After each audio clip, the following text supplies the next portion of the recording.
వ్యక్తి ఈయన దేవుణ్ణి ఎందుకు నమ్ముకున్నాడు అనేటువంటి ఆలోచన మనకు వస్తే, ఏదో ఒక మధ్యతరగతి కుటుంబంలో పుట్టినటువంటి వ్యక్తి అలా అలా తను తాను పెంచుకుంటూ వస్తే తెలియదు భగవంతుడు ఎక్కడ ఎలా తలుపు తిప్పుతాడో తెలియకుండా ఆయన తను ఎలా మలుపు తిప్పుకున్నాడంటే, ఈయన సినిమా యాక్టర్ ఏంటి, ఎవరితో మాట్లాడు, ఎటు పక్కన నిలబడతాడు, ఈయన సినిమా యాక్టర్ ఏంటి అని మనం అనుకుంటే, కాదురా నువ్వు సినిమా యాక్టర్ అయి తీరాలని చిరంజీవి గారు సురేఖ గారి ప్రోత్సాహంతో అక్కడ అమ్మాయి ఇక్కడ అబ్బాయి అనే సినిమాలో యాక్ట్ చేశాడు. పోనీ యాక్ట్ చేశాడు, అలా అయిపోయింది. అయిపోయిన తర్వాత అంతటితో ఆగాడా, మళ్ళీ ఎందుకు తిరిగాడో ఈ పొలిటికల్ లైన్లో తిరిగాడు. ఇది ఆయన చేసుకుంది కాదు, ఇది ఒక డెస్టినీ ఆయన నడిపిస్తుంది.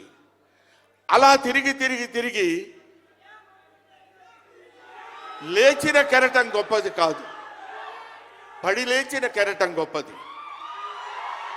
ఎంతమంది ఎన్నైనా అనుకోనివ్వండి, సముద్రం అంతా ఒక్కసారి ఎదురొచ్చి గుండెల మీద కొట్టినా సరే స్ట్రైట్గా నిలబడి చెప్పగలిగినటువంటి ఏకైక వ్యక్తి మా పవన్ కళ్యాణ్. ఆ రాయి అలా నిలబడి ఉంటుందంటే సముద్రం వచ్చి గుద్దుకొని వెనక్కి వెళ్ళిపోవాలి తప్ప అది కదలదు. అది ఆయన గొప్పతనం కాదు, దిస్ ఈజ్ ఆల్సో డెస్టినీ.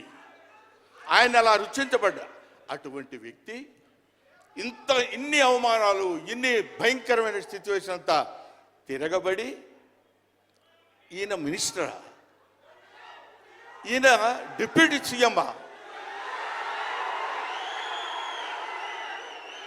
ఇది ఆయన గొప్పతనం కాదు, దిస్ ఈజ్ ఆల్సో డెస్టినీ.